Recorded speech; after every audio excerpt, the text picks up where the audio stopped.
temari, que el teniu en la guia docent, i després ara explicarem les diferents coses per què, i el mètode d'avaluació. Mètode d'avaluació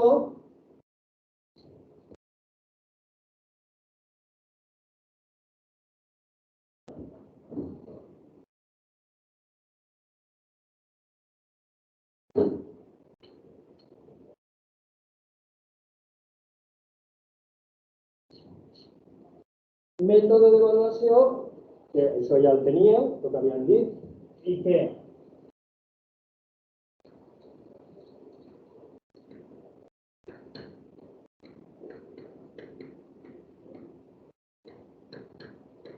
la meitat dels exàmens seran les qüestions i la meitat seran problemes.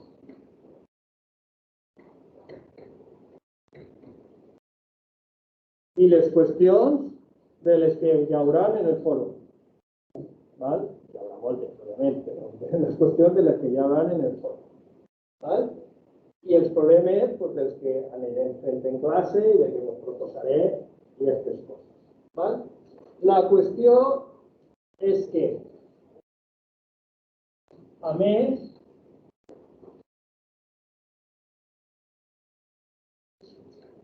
diu la guia docent que se podrà demanar un mínim en parts i tal, i un dels mínims que es demana és aprovar la part de les qüestions i aprovar la part dels problemes. Per què es dic que entre parèntesis o entre conceptes, vaig a ficar un parèntesi concepte, perquè si un trau un 4,5 i un 5,5, doncs l'aprovaré. Simplement és que dic, no val traure un 8 en qüestions i un 2 en problemes. Val? Lo mateix que no val deixar-se preguntes en blanc. Per què? Perquè les competències d'una assignatura diu que l'estudiant s'ensenyarà a fer no sé què, a fer no sé quants, a fer no sé quants. Fica totes. No fica, s'ensenyarà a fer la meitat d'aquestes coses.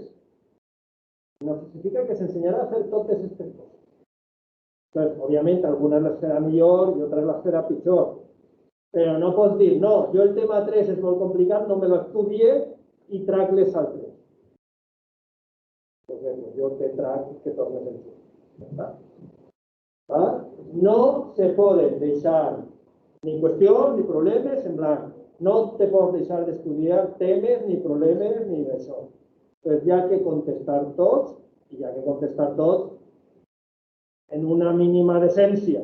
No és que hi ha que aprovar cada pregunta dels exàmens, però en una mínima decència. Sobretot no se poden deixar coses en blanc. Sempre hi ha coses i tal, i un te pregunta una cosa i t'enganyes i contestes una altra, que realment la nota d'aquesta qüestió és un 0, perquè no has contestat, però el que no podes dir, no, ni la 3 ni la 4 la contestes. Hi ha mínims i sobretot que no se deixeu coses en blanc. Tenim que estudiar tot i tenim que saber de tot. Millor o pitjor. I algunes coses t'eixiran millor i altres coses t'eixiran pitjor. Altres coses les explicaran millor, altres pitjor. Però tot. I ara, problemes. Els problemes anirem fent-los i farem, els parcials seran de problemes. Entonces, hi haurà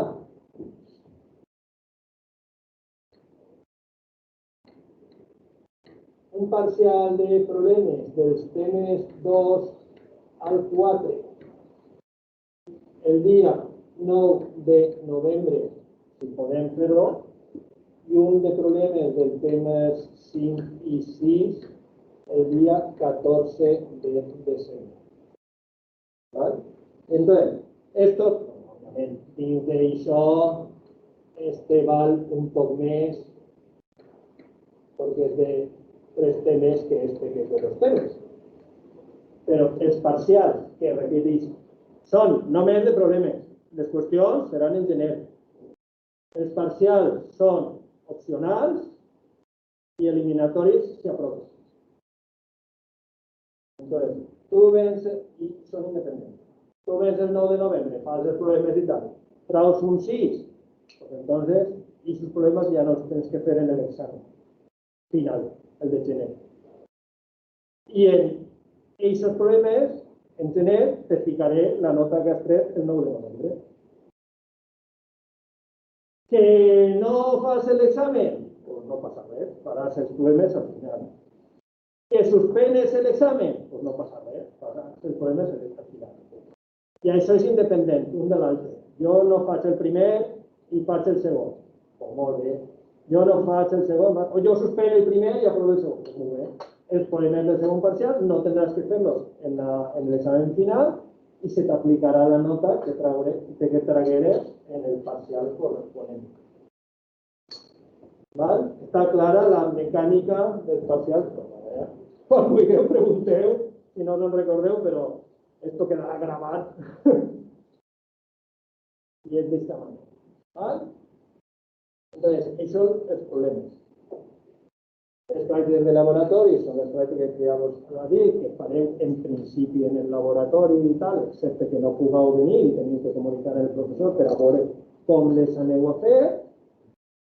I les activitats d'avaluació contínua són les que anireu fent durant el curs. I durant el curs, activitat d'avaluació contínua,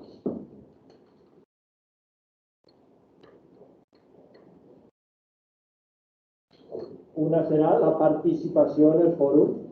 Si jo ara en el tema 1, que és el que teniu, fica que contestar almenys a 3 qüestions de l'estat abans de no sé què data, doncs la participació és per això. La participació en el fòrum és participació en el fòrum. És a dir, jo no vaig a corregir les respostes. Vosaltres sou els que se teniu que preocupar de fer unes respostes adients, però perquè esas seran las que fan en el examen. Esas sí que las corregiré. ¿Vale? Entonces, això, mireu el que contesten altres a la mateixa pregunta. Si voleu matisar-lo, podeu col·laborar. El fòrum també és servit per a col·laborar. Però jo repetís, jo no vaig a corregir-lo. Perquè si algú té algun dubte de si la resposta correcta és esta o seria millor esta, pues que me pregunte, que per això estan les tutories i per això està la comunicació en el professorat. Però repetís, dins de les activitats, una part serà el fòrum, que el que valoraré serà la participació, no la correcció de les respostes. Una altra part de les activitats de l'avaluació contínua seran les tasques que aniré ficant-vos en l'aula virtual. Normalment seran tasques de resolució de problemes. Els problemes que fem o de que vos propose i tal, per a tal data, fer estos problemes. Entonces,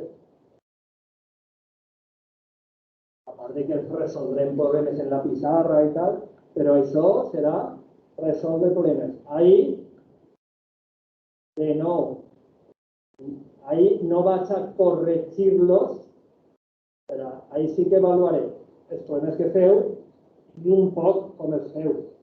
No si estan perfectes o no perfectes, però si hi ha d'un tema no sé què, hi ha 5 problemes, la tasca, pues, la primera cosa que valoraré és si he contestat a 1, a 2, a 3, a 4 i a 5. I després, què tal, en general, estan en les contestacions. Òbviament, totes aquestes tasques s'entregaran per aula virtual. Hi haurà algunes que serà d'escriure, hi haurà d'altres que perquè són més gràfiques o més de dibuixar o més de fer fórmules i tal, a lo millor en un programa són més complicats, entonces el que podeu fer és fer-les en paper i després escanejar-les i subir la cosa escanejada. Lo d'escanejar sí que vos demane que escanegeu bé. Hi ha programes, fins i tot en qualsevol per al mòbil, que fan una cosa molt apanyada. Que no siguin simplement fotos de qualsevol manera i en molt de sombres i tal, que no puc llegir jo res. Que siga en qualsevol. No hi ha que tenir un escàner professional a casa, però per una cosa un escaneig raonable i, òbviament, tot per aula virtual. No me vull enguany, en el tema del Covid, pues no m'aneu a entregar papers, no vaig anar replegant papers ni d'això, sinó tasques les que vaig plantejant, doncs això. I després,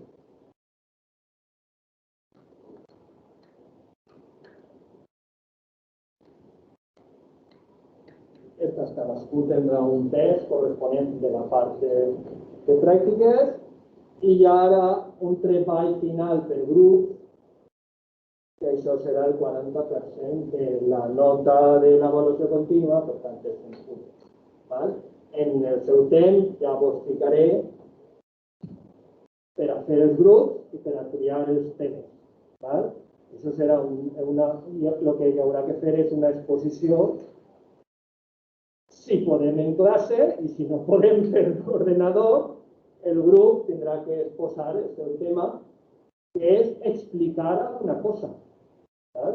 Jo vos dono classe de 2 hores, les exposicions seran de 10 minuts, però si el tema són bases de dades distribuïdes, heu d'explicar coses sobre les bases de dades distribuïdes. Sí.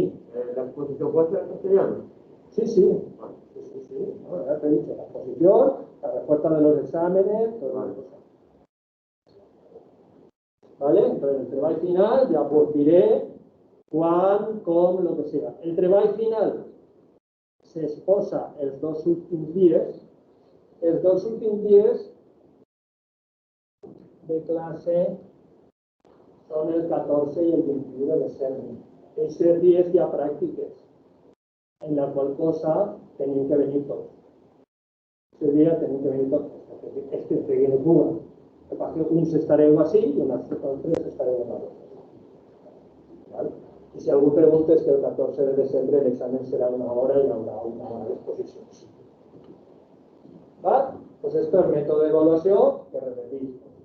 El que faci falta me pregunteu, però que tingueu un detall, a part de les línies grans, un detall.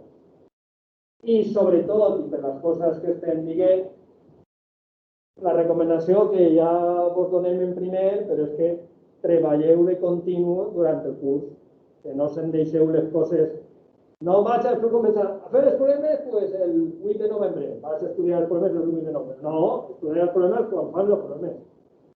I el mateix tal, i preparar el treball final quan vos diga, i les qüestions, el que sí que és important, ja us he dit. Una cosa important és que sapigueu explicar-vos. Per això, les explicacions han de ser frases.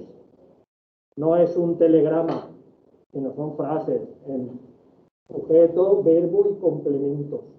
I una explicació, no val dir no sé què, no sé quan. Una cosa, sinó que ja que he dit diverses coses, ja que explicar, no molt llarg, però ja que explicar les coses. Perquè estaran en el fòrum i tal, però sí que és convenient que un no se deixi les qüestions, perquè contestar a les qüestions és el reflexe de si estàs entenent o no el que estem tractant. Doncs molt bé. Bibliografia ja vos he dit, bibliografia a més estan, els tres principals estan com a, no he ficat el primer, però sí, ja estan com a llibres electrònics per a que podeu consultar-los. Doncs, per tant, el tema primer, que és introducció al sistema de gestió de bases de dades, és que anem a justificar diferents coses i diferents coses del temari i tal. Entonces diu, pues, és un sistema de gestió de bases de dades. Això ja és el que hem comentat abans. Una base de dades, el sistema de gestió de bases de dades és el software i la base de dades són el conjunt de dades, tindràs la base de dades de clients i el sistema de gestió de bases de dades pues serà Oracle o serà MySQL o serà el que estés gastant. És diferent. El que passa és que a vegades al conjunt de les dues coses, del software i de la base de dades, se l'anomena sistema de bases de dades. Ara que no triomfa molt això. Normalment parla de base de dades, però base de dades realment només és les dades i l'estructura i tot el que fareu ensenyar-vos en segon. I el software és el sistema de gestió de base de dades. Entonces,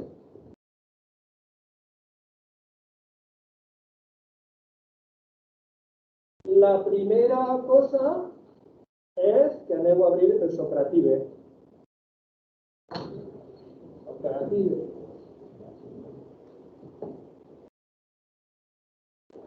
Entreu en Socrative en la sala Aula Cerveronda.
Entonces, diu, quins poden ser els convenients de guardar les dades d'una organització simplement en fitxers?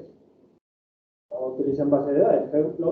En primer, vareu fer en informàtica, al final, un programa que guardava, que escrivia en fitxers, hi havia diversos fitxers i d'això. Per què una organització no organitza la seva informació simplement en fitxers, sinó que utilitza bases de dades? Entonces, explica un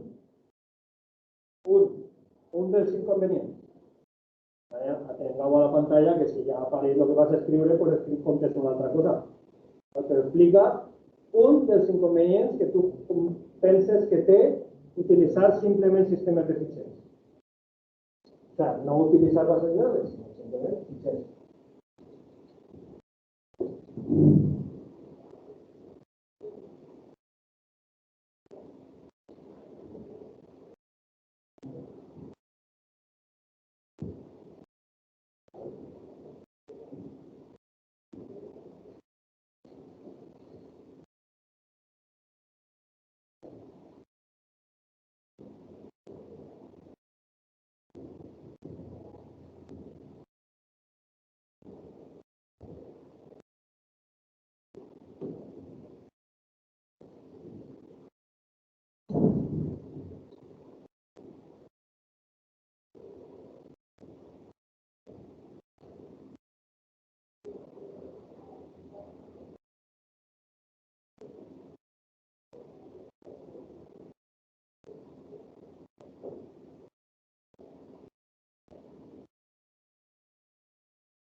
Bueno,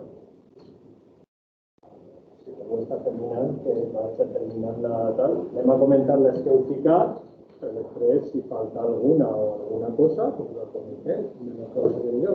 ¿Vale? Entonces, per exemple de respuesta incorrecta.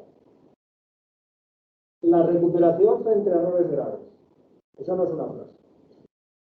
No tiene verbo, no sé si el inconveniente es que la recuperación es buena o es mala, o es más difícil o es más fácil. ¿Vale? Teniu que explicar que és més difícil recuperar el sistema, les dades frente a errors greus. Hi ha que fer frases completes. O que és impossible. No, impossible i no. ¿Vale? No és impossible.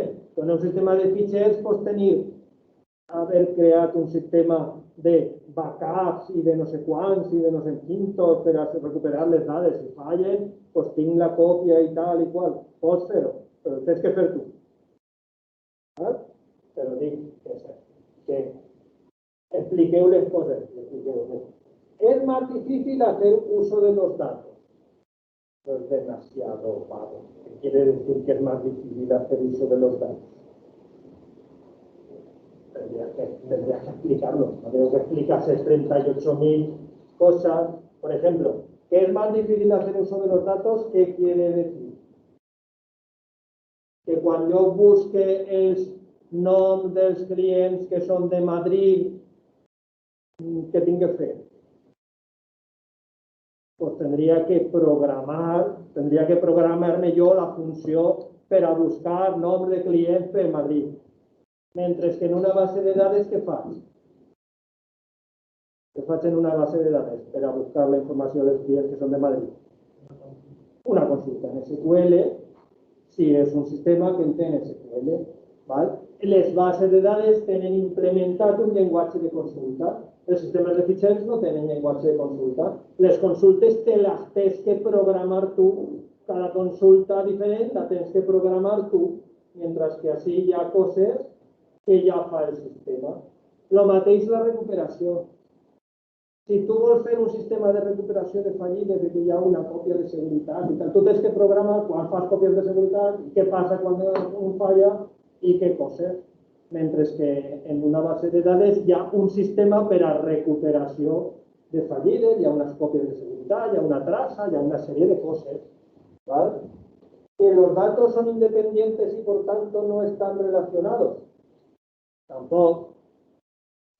Tampoco es deberes completamente. Los datos de los sistemas de fichers no son independientes.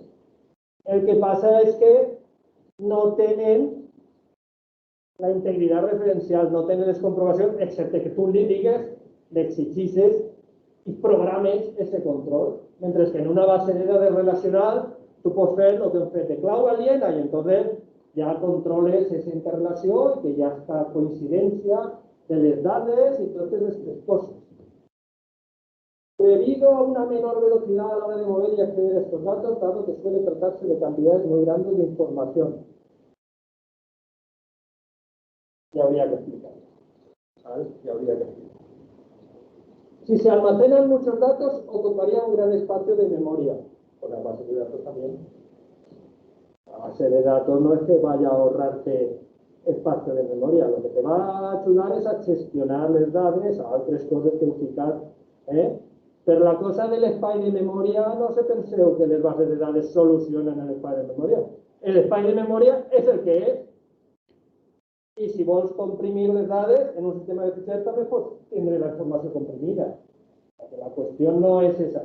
La qüestió sí que és una, que tot amb el sistema de fitxers també podries fer, és que tu, si tu tens els clients i tens les compres, en la taula de compres, en la informació de compres, no fiques el nom del client, fiques el seu codi. Però això en fitxers també ho podies fer. ¿Vale? Però sí que el base de dades controla la interrelació. Després, mayor lentitud a recoger datos y guardarlos. No necesariamente mayor lentitud. La cuestión es que en un sistema de gestión de bases de dades tot te'l tens que programar tu, el que fa el programa. perdó, en sistema de fitxers. Mentre que el sistema de decisió de base de dades, el programa, perquè això és un programa, ja té una sèrie de coses que ja te fan coses que no t'has de preocupar tu t'has de preocupar de que de definir la estructura de la base de dades, com funciona i què vols saber. Més coses. Si la informació és molt gran i té molt de tràfic, és complicat emmagatzemar la informació i saber on està cada cosa. Complicat emmagatzemar i tal. Saber on està cada cosa sí que és de veres, perquè les bases de dades no només són les dades, estan en l'estructura, les taules, el nom de les taules i tal. I això que es diu el catàleg d'una base de dades te serveix per a localitzar millor la informació, efectivament. La información puede perderse y no ser rescatada, no es más segura y se puede recuperar, muy bien, lo que viene de la recuperación.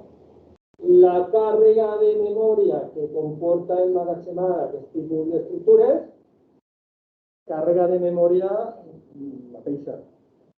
A part de memòria, ja parlarem en el tema segon, de què memòria estem parlant? De la memòria RAM, de la ROM, del disco, de què memòria estem parlant? On està una base de dades? On està físicament una base de dades?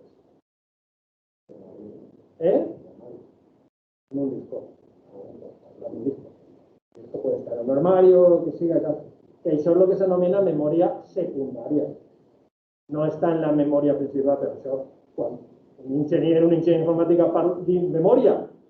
Què memòria? Normalment memòria, si dius només memòria, normalment estem parlant de la memòria principal. La memòria secundària del disco, normalment parlem d'emmagatzematge, de dades que estan guardats, que estem treballant. Veurem més coses d'això. Dificultad a la hora de encontrar la información, ya lo hemos comentado. Los datos no tienen el mismo nivel de organización. Bueno, lo que no tienen en el sistema de ficheros es una organización definida en un catálogo, sino que está definida en la cabeza del diseñador del programa, pero no está definida en cap altre puesto. La repetición de la información, pero bueno, son un sistema de ficheros, ¿vale? La vulnerabilidad de los datos. Es decir, el control de quién accede a los datos y tal. En un sistema de ficheros puedes controlar quién accede a los datos. El que pasa es que en un sistema de ficheros el control es a nivel de fichero, a nivel de archivo. A un archivo tú le dones permís de lectura, d'escritura a l'usuari, als grups, a les altres, si és el Linux i tal.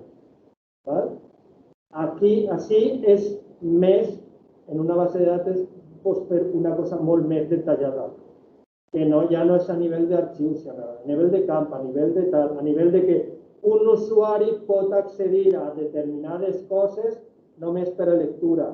Altres poden accedir a aquestes taules per a lectura i per a escritura. Altres, tu pots donar el sistema de control d'accés. D'una banda, és més complet i més detallat, i d'altra banda, està en el propi sistema. No el tens que programar tu, no te tens que preocupar a banda d'ell. El rendiment del sistema. Bueno, la repetició de la informació, sí, si tu no utilitzes codis, no repeteixes el nom, doncs sí que hi ha repetició de la informació. Repetició d'un i a l'altre. El rendiment del sistema,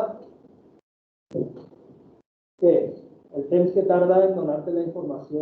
Doncs els sistemes de gestió de base de dades veurem que tenen unes coses per a optimitzar el rendiment del sistema, cosas que parlarem en el tema segon, en el tema tercer, una serie de cosas. Pero también era el relé que costó, los datos no pueden estar ordenados o agrupados según un esquema, porque se necesita crear funciones distintas para su lectura.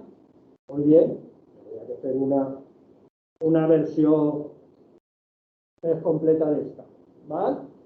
I després hi ha dos coses, però de tota manera,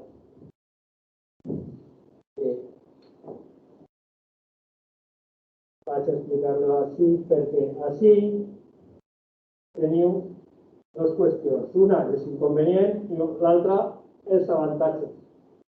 com se podeu imaginar, són una al negatiu de l'altra, de manera que l'altra, que no la teniu resposta així, la podeu respondre en negatiu d'esta.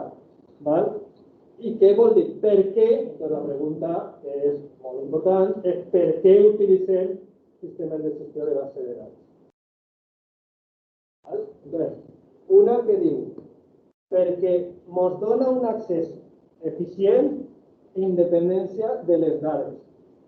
Què és lo de la independència de les dades? Després hi ha unes diapositives per explicar què és lo de la independència de les dades o l'abstracció o el que sigui.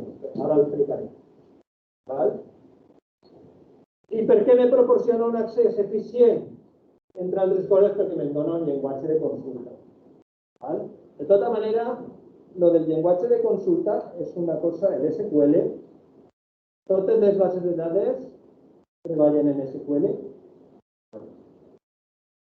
totes les bases de dades relacionals, però que no és l'únic model. Sí que és el 90% de les bases de dades, però hi ha d'altres bases de dades, que després comentaré. Però bé, unes tenen el llenguatge, la majoria tenen el llenguatge de consulta, altres tindran altre llenguatge o altres procediments de consulta.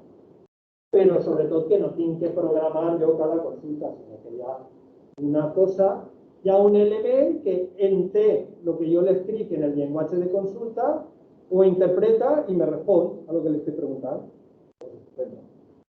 A més, aquestes consultes, el propi sistema les optimitza.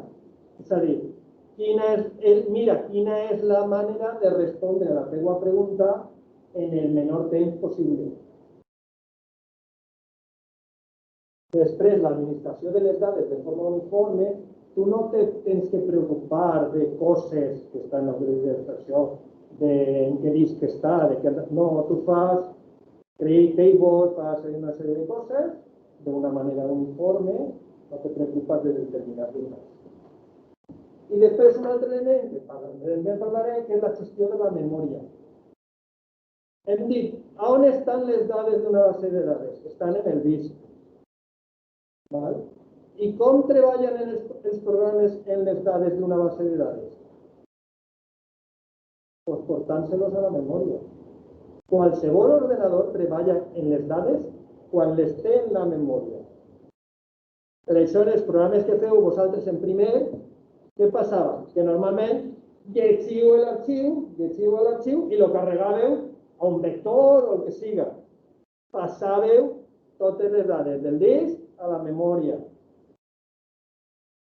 I al final, quan acabàveu, tornàveu a ficar-los en el disc. Això no és tan fàcil. Això no és tan fàcil perquè un banc pot fer això. Quan obri l'ordinador, carregue tot el del disc a la memòria. Doncs no. Entre altres coses perquè no cap.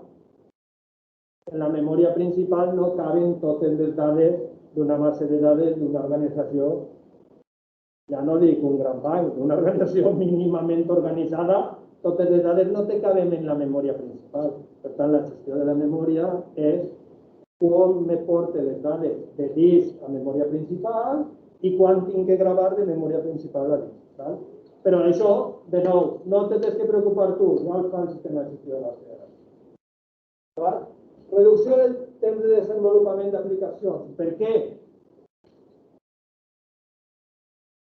Pues perquè hi ha coses que ja estan programades, no les tens que programar tu, no tens que programar com se fan les consultes i cada consulta, no tens que programar com fer la recuperació, no tens que programar no sé quantes coses. Per tant, per una aplicació en base sobre un sistema de gestió de dades, hi ha coses que ja no tens que fer. Esta que no l'heu nomenada. Possibilitat d'accés, possibilitat i control de l'accés concurrent. Quan més d'un usuari està intentant accedir i modificar les mateixes dades, això hi ha que gestionar-lo. Ja veurem diferents coses, però hi ha que gestionar-lo perquè si anem a fer la matrícula i resulta que dos alhora tracten de matricular-se en la mateixa assignatura, què passa? Que els dos estan accedint a la taula de matrícula per assignatura. I com gestiono jo això? En fitxers tu només pots bloquejar a nivell d'arxiu. Tu dius, no, com està accedint l'altre ja no pot accedir. Però així sí que hi ha que gestionar en més detall. No pots dir, no, com hi ha un estudiant ja matriculant-se, ningú estudiant més de la universitat se matricula. No, hi ha que veure, pues, poden concórrer dos estudiants? Sí, pues, quan poden concórrer? Quan poden treballar alhora? Pues, si els dos estan consultant, sense pegues. Poden consultar 2 o 3.000. I si els dos estan tractant de modificar, d'escriure, pues quan no siga sobre les mateixes dades. Entonces, el sistema pot controlar quan una concurrència se permet i quan no. Diu, no. Ara tu t'esperes perquè d'esta assignatura està matriculant-se un altre. ¿Vale? La gestió de la concurrència és una cosa important que hi ha que gestionar i que parlarem. I finalment, coses que sí que heu anomenat, la recuperació front a fallides i la integritat i seguretat de les dades, que inclou el control d'accés, qui pot accedir, què pot fer i totes aquestes coses.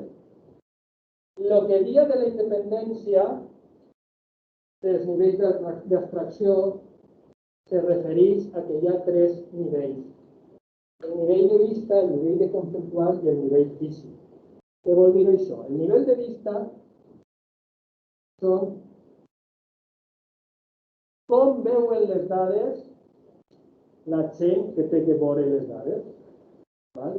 I això són vistes.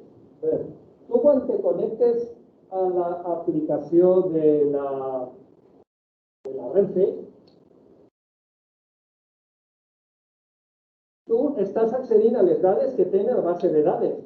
Però tu estàs veient les taules de la base de dades? No. Tu estàs veient les vistes que te proporciona en aquest moment l'aplicació. Si tu has dit que vols anar de València a Madrid, doncs te dirà els horaris dels AVEs que van de València a Madrid i te proporciona vistes. Què és diferent de l'esquema conceptual? Què és l'esquema conceptual? La estructura de base de dades, les taules, pues, que hem creat, que n'ha creat, ha creat la taula, qual, no sé quantes taules. Les taules són les que formen l'esquema conceptual. Òbviament, les vistes s'extrauen de les taules, però és un nivell diferent. I després, l'altre nivell és l'esquema físic. L'esquema físic és físicament on estan les dades. On estan les dades de la base de la taula de clients de la meva base de dades? Pues estaran en la carpeta no sé quants, en el puesto no sé quants, en la adreça 28.357. Però això és el que és l'esquema físic. També és l'esquema físic com estan organitzades les dades. Com estan organitzades les dades de client? Estan ordenats? No estan ordenats? Estan dispersos? Això ho donem en el tema segon. Però això és l'esquema físic. És físicament on estan i com estan organitzades les dades. Una cosa són què taules són i l'altra cosa és físicament com estan organitzades. I això és el que diu d'independència o abstracció. Què és què? Si tu estàs a este nivell, tu necessites saber les taules que te la base de dades? No. Tu treballes sense saber les taules. Tu el que treballes és saber les vistes que tu tens. Per això és el que s'anomena independència lògica, és que esto és independent d'esto. Independent no vol dir que no se traga d'això. Però ara dic, no, mira, ara en la taula de clients vaig a afegir un camp que és el no sé què. Pues molt bé, les vistes canvien? No. És una cosa independent. Tu pots modificar, es podrà fer una vista que incorpore estas coses, però tu pots canviar les taules, pots canviar coses de les taules. I si tot podries canviar el nom de les taules i després les vistes, però la vista, el que mira vistes no necessita saber com és l'esquema conceptual. I així el mateix. Nosaltres l'any passat, en les pràctiques de base de dades, Sabíeu on estaven les dades? No. Tu sabies que estava en la taula no sé què i ell que la buscarà. Pues això és els nivells d'independència i abstracció que em proporciona una base de dades. Després, una altra de les coses que hem comentat, pues això, que una base de dades, un sistema de gestió de base de dades, normalment proporciona un llenguatge per a manipular les dades i un llenguatge per a definir l'estructura. DML i de Data Manipulation Language per a consultar, manipular, insertar, i un altre DDL per a definir, el que seria el Create Table, Create Index, Create View. ¿Vale? Entonces, eso, cada base de dades, cada sistema d'una manera, el que passa és que a nivell de base de dades relacionals està molt difós el SQL, i el SQL és un llenguatge que inclou les dues coses, tant la manipulació com la definició. Però que en altres sistemes pues no pot no ser SQL, poden ser altres coses. Vale. Després d'una pregunta que, per cert, el que ha dit del nivell físic, això del nivell físic, que és físicament on estan les dades i com estan organitzades, serà el que treballarem en el tema segon. El tema segon és emmagatzematge físic de la informació i organització de les dades a nivell més baix, físic. En el tema tercer, el que veurem serà això de l'SQL, el llenguatge de consulta, com estem acostumats a base de dades relacionades i SQL, doncs el veurem en això, és com fa les consultes per a fer-les de la manera més eficient possible. El que havíem dit, té que interpretar les consultes i, a més, optimitzar-les de manera que el rendiment sigui el millor possible. Val? I després, el quart tema, i que té que veure en això, és en les transaccions i la concurrència. I el quinc tema és la recuperabilitat. Entonces, què és una transacció? I què ha d'assegurar un sistema de gestió de base de dades respecte a les transaccions?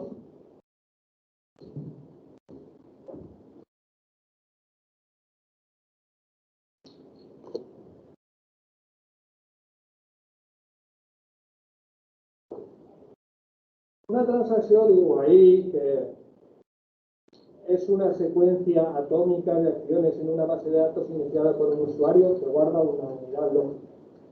Y una secuencia atómica no es que vas a explotar.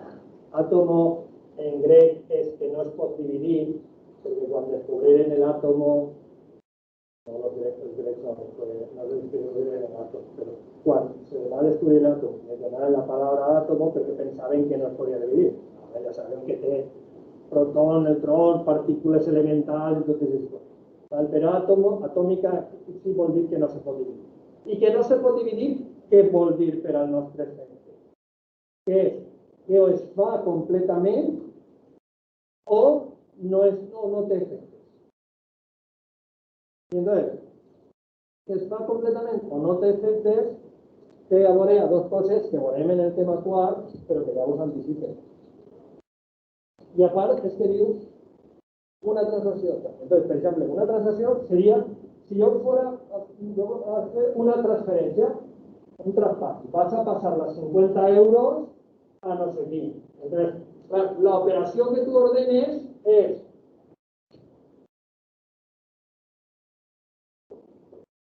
a mí me lleves 50 euros y a B li afegís esos 50 euros. Entonces, això podríem dir forma una transacció. Per què forma una transacció? Perquè si jo començo a fer les operacions i s'executa i a ti te lleven 50, te retrauen 50 euros del compte i ara passa algo, se cau el sistema o no sé què. Entonces, no s'acaba de fer. Si no s'acaba de fer, què cal fer? que no tenga efecto, com després d'aquesta resta. O se fa completament, una transacció és una cosa que o es fa completament o cal desfer les parts que s'hagin fet. Això és una transacció. Una transacció és d'un usuari. Un usuari defineix, els programes defineixen una transacció. Per exemple, la vostra matrícula és una transacció, la vostra matrícula en la universitat. No. Però en canvi sí que és una transacció la matrícula de cada assignatura. La matrícula de cada assignatura sí que és una transacció. Que la matrícula d'una assignatura, què suposa? Pues suposa que a ti t'inclouen en la... te fa un insert en la taula de codi d'assignatura tal, te fiquen el teu NPI no sé quants, i després s'actualitza i aquesta assignatura ara té 23 matriculats en lloc de 22 que tenia abans. Clar, si no es fan les dues coses, si només es fa la primera i no es fa la segona, pues la cosa està mal. ¿Vale? Entonces, lo que digo ahí, una transacció és algo que tu en el programa de matrícula definixes, és una cosa que es fa sencera o no és que no es comence, sinó que ja quedes per la. Entonces, ¿qué es lo que digo ahí? Cada transacción ejecutada completamente debe dejar la base de datos en un estado consistente. Estado consistente que no pase que se lleve a uno a l'altre o que no pase que haja un matriculat però no haja comptat la seva plaça. El estado consistente és una cosa que controles tu quan fas el programa, això. Però ja veurem tot això, què efectes i què coses i com es controla i tal. D'entrada,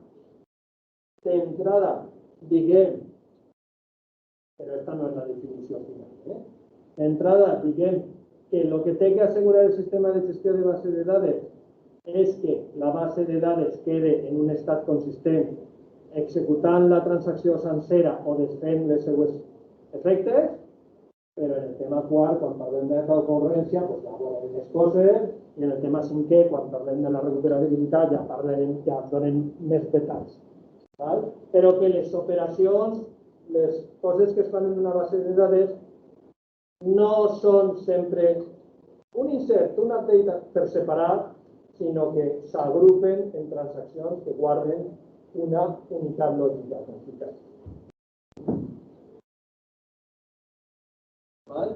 Perquè, entre altres coses, el de controlar la concurrència que vos ha dit, hi ha que controlar quan dues persones concorren tractant de fer coses, diguem, que entren en... que xoquen, doncs tens que controlar què deixes, què no, a qui le deixes, a qui no le deixes, sinó que le toca esperar-se al que sigui. Entonces, per això, la ejecución concurrent de diversos programes és necessària. Jo, quan un usuari està utilitzant la base de dades de matrícula, tots els demés estudiants no se queden fora, diu, esperar, no? Si tu fes coses mentre no xoque en les altres, com el mateix. Tens que fer-les, però tens que controlar que no passen efectes altres. Entonces, el tema quart que veurem serà això. Transaccions i control de la concurrència. I el control de la concurrència verem que els sistemes utilitzen diversos algoritmes per a controlar algoritmes de bloquejos, com algoritmes que veurem a nivell de base de dades. Vosaltres heu vist bloquejos a nivell de sistema operatiu, però veurem bloquejos a nivell de base de dades i altres algoritmes. Després, això de que les transaccions eren atòmiques i tal, doncs què passa? Doncs passa que el que havia dit, jo no tinc que perdre dades, no puc perdre dades. Entonces, si no puc perdre dades, què faig? No puc perdre dades del client del banc? No. I què faig? Les còpies de seguretat. Però a part de còpies de seguretat, tu quan fas còpies de seguretat? Cada quan fas una còpia de seguretat? no pots estar fent còpies de seguretat a cada minut. Normalment, per què? Perquè és un gran volum d'informació. Entonces, lo que sí que es fa, que veurem en el tema 5è, el de reproducció, tu fas còpies de seguretat, però a més fes el que es diu la traça, el diari, el log de les operacions que van fent-se.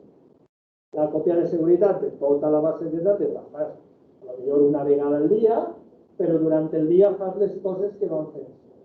Per què? Per dues coses. Una, per l'atomicitat i l'infrabilitat. Si jo faig això i després el sistema de gestió de base de dades faig això, jo imagineu que jo al principi tenia 1.000 euros. Després d'això, ara tinc 950, segons el sistema. Entonces, què passa? Que ell diu, mira, tenia 1.000 euros i ara té 950. L'operació que ha fet és canviar a 1.000 a 950.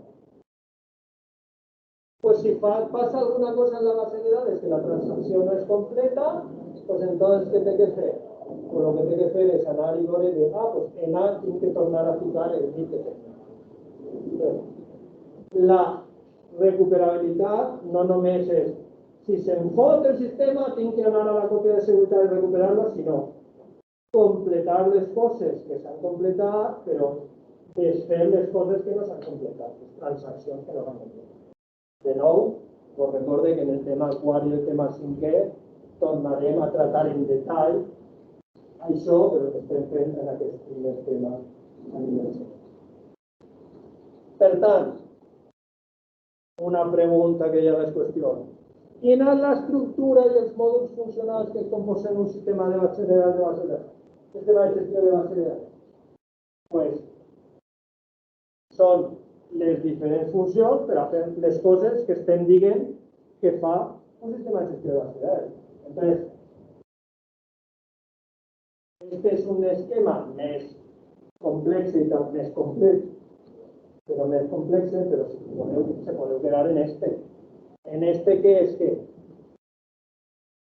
Què té que fer un sistema de gestió de base de dades? Pues té que, primer, processar i optimitzar les consultes. Els usuaris accedeixen al sistema i li envien una consulta.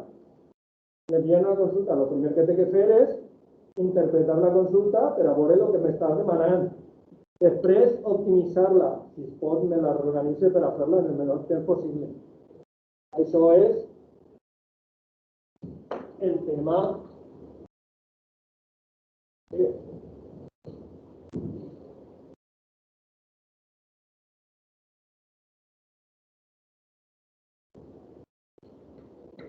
Això és el que veurem en el tema tercer. Després té que veure hi ha un mòdul funcional per a gestionar la seguretat, el control d'accés. Tu m'has demanat això i ara jo tinc que comprovar si tu tens permisos per a veure aquesta informació que m'estàs demanant.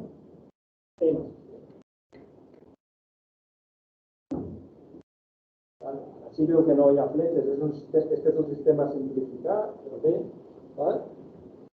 I ara, quan això, com no hi haurà només un usuari, sinó que hi haurà diversos, tindrà que haver una part del software que esté dedicant-se a controlar la concurrència i una part del software que esté dedicant-se a fer les còpies de seguretat i aquestes coses per si falla alguna cosa poder recuperar les dades. I això ho veurem en el tema 5è. Val?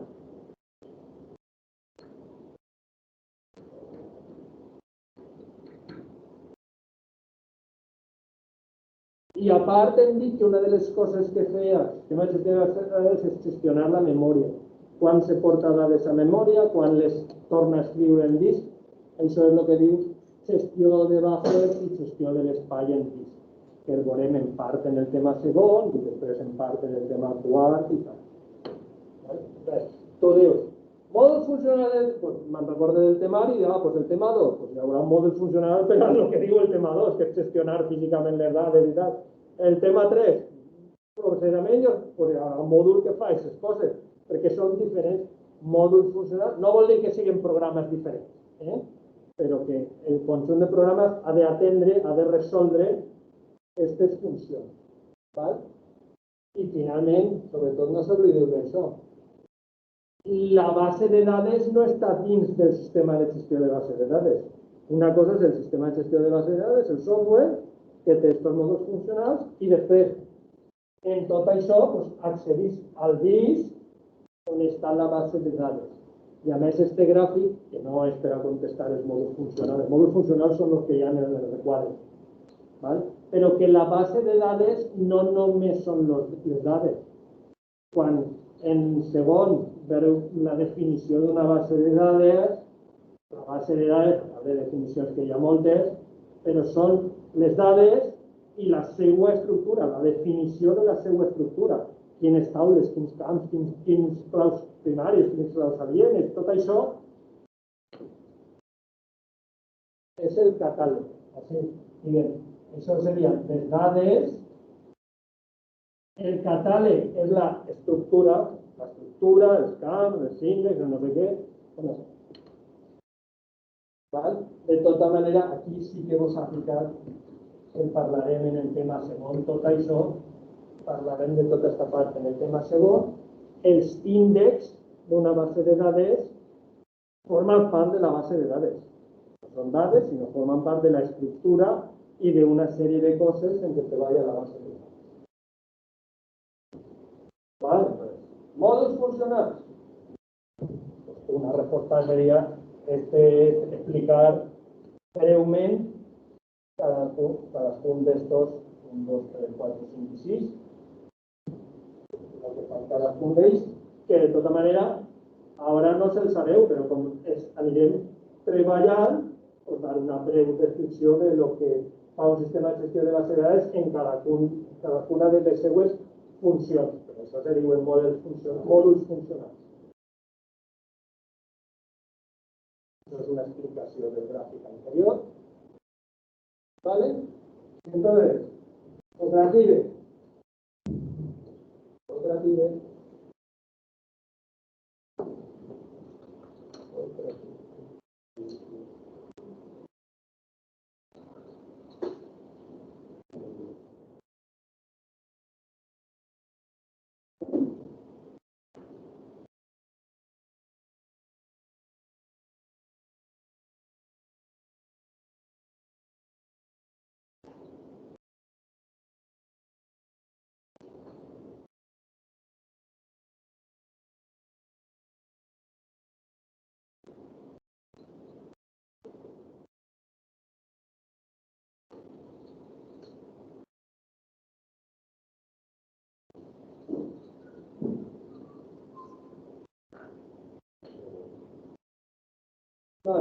Escriu un sistema de gestió de bases de dades i la seva classificació. La seva classificació és que ara veurem com se classifiquen les bases de dades. Entonces, tu com classificaries les bases de dades?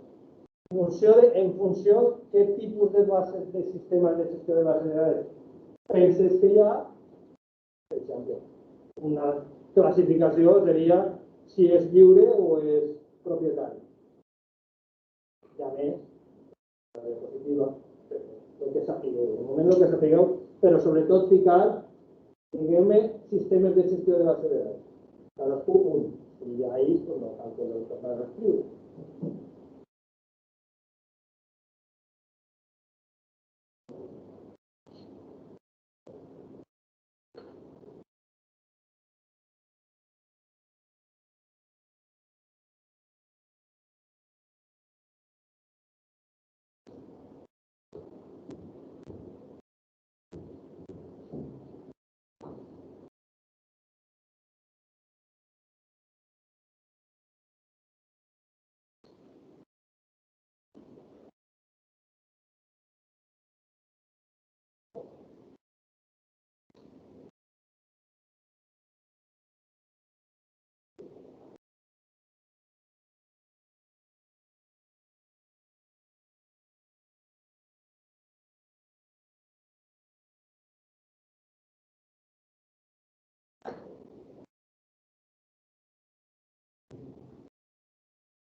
tipo de clasificación no entiendo que...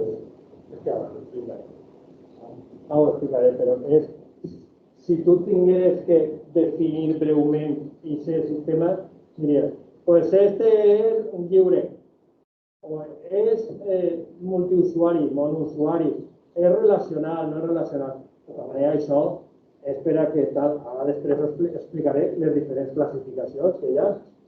Val? Per exemple, una sí ha dit, Oracle és relacional i és propietari. Val? Que sí que són una de les possibles classificacions, que sí que és veure, Oracle és relacional i és propietari. Oracle és lliure, no, Oracle no és lliure. MySQL, Oracle, MySQL, relacional, otros tipos son Microsoft Access, relacional, IMS jerárquico, MySQL, relacional.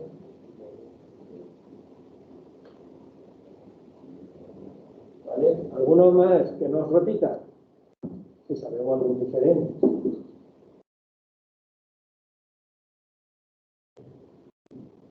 De momento només hi ha 4, MariaDB,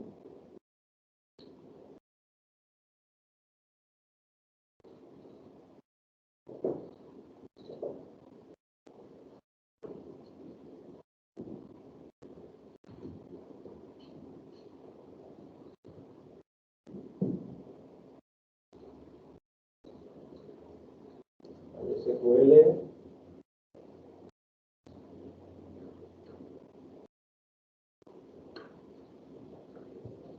VisualFox Pro,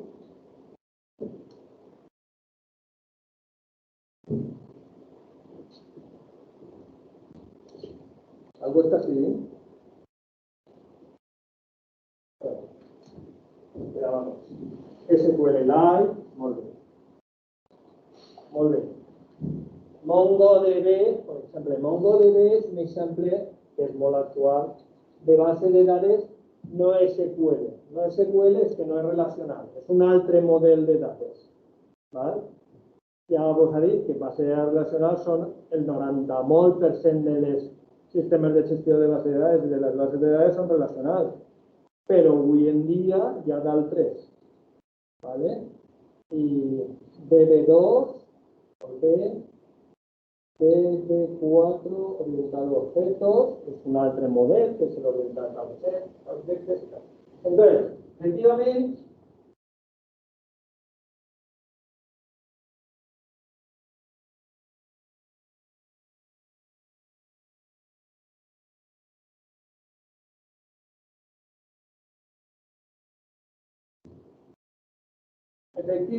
hi ha diversos criteris de classificació que per lo que fa a la tecnologia podríem dir estos tres. Según el model de dades que utilice, según el nombre de usuaris que permet y según el nombre de llocs en el que està distribuït. ¿Vale? El que siga lliure o gratuït o el que siga realment no és un aspecte tecnològic, és un aspecte de cost, ¿vale? Però bueno, també és una possible classificació. De fet,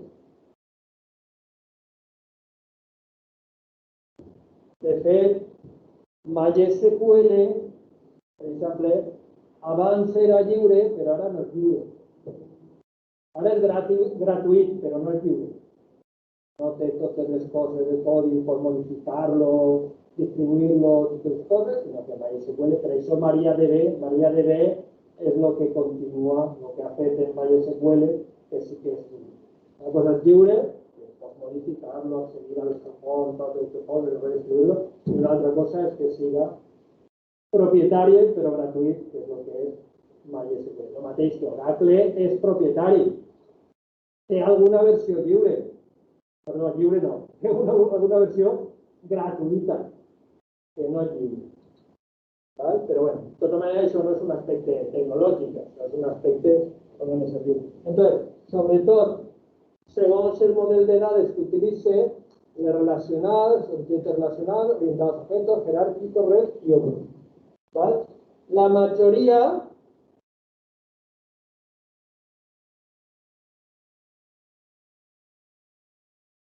són relacionals.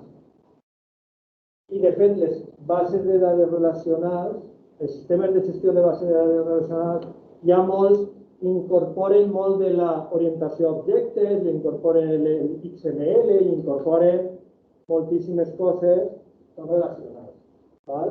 Això de les jeràrquiques i de les de xarxa, això ja queda un poc antic, ja no s'utilitzen pràcticament.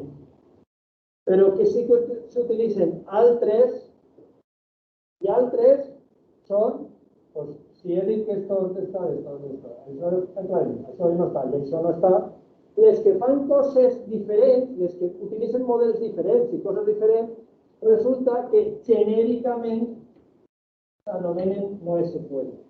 NoSQL no és perquè tinguen o no tinguen SQL, sinó perquè són diferents de les relacionals a les que estem acostumats. Però hi ha molts models diferents de les NoSQL.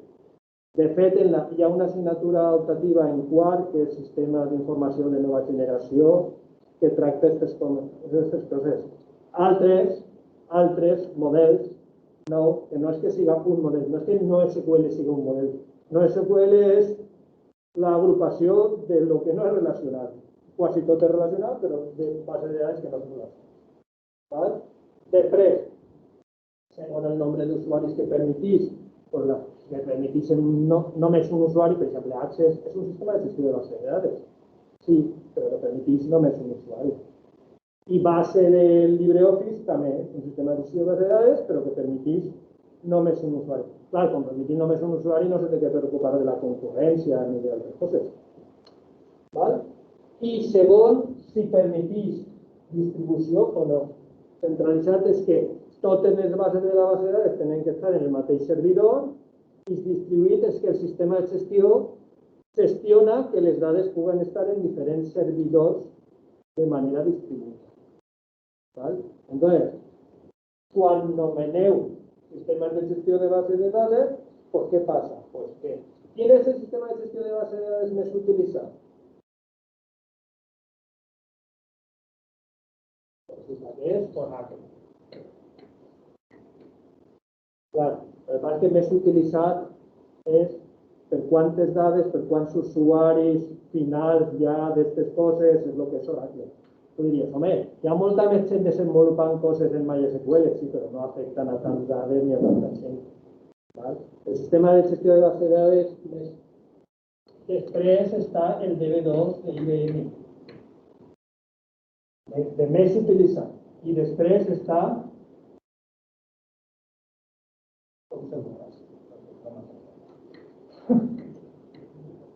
SQL Server, que és de Microsoft. ¿Vale? Aquests són els tres més utilitzats en quant a nombre, volum d'instal·lacions. ¿Vale? Que també són molt utilitzats MySQL i Postgres.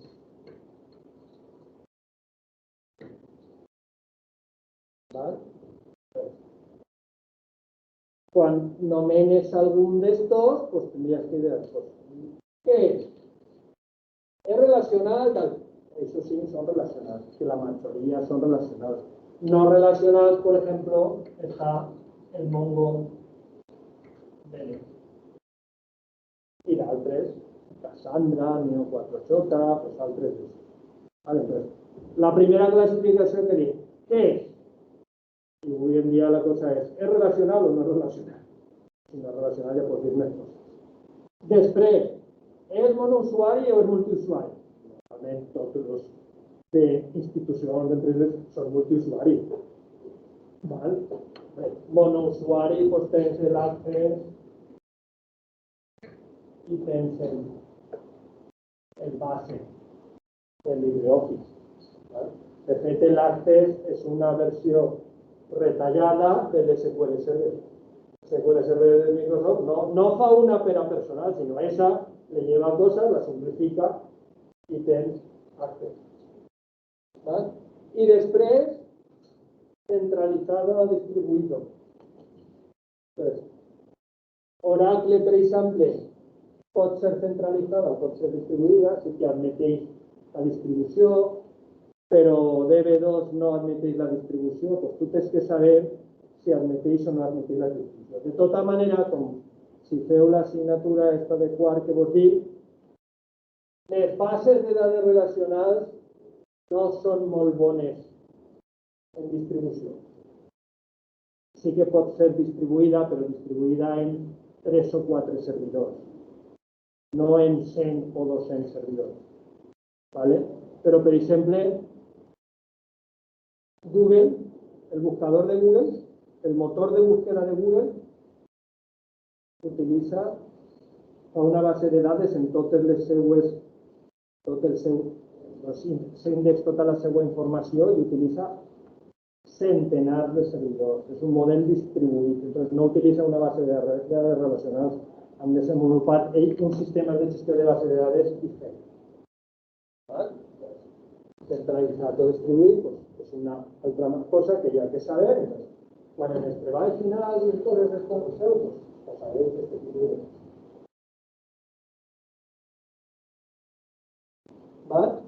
I res, les dos coses que queden, doncs el podeu llegir, quins usuaris hi ha una base de dades i quines són les funcions de l'administrador d'una base de dades. Teniu en les diapositives, per tant, no fa falta. Sí que és important que lo de l'administrador de qualsevol d'aquestes coses, a part de contestar la qüestió, que me pregunteu si teniu dubtes i tal. La funció de l'administrador d'una base de dades és molt important i saber de què s'encarrega, perquè en una organització gran, a part que hi ha diversos usuaris, és que en una organització gran no és com quan tu fas vaig a fer-li una aplicació a no sé qui. Entonces, tú instales la base de dades, tú la gestiones, tú fas les taules, tú fas el programa, tú fas tot. Però això no passa en una organització gran. En una organització gran hi ha programador d'aplicacions, hi ha l'administrador de la base de dades, hi ha uns analistes, hi ha unes coses. Però l'administrador de les bases de dades és una figura molt important en una organització de serveis informàtics i fa una sèrie de coses que tenim descrites en la diapositiva i en la qüestió hi ha que saber almenys acordar-se de les principals. Alguna pregunta? Pues el dilluns a les 9 se connecteu i es començarem en el tema.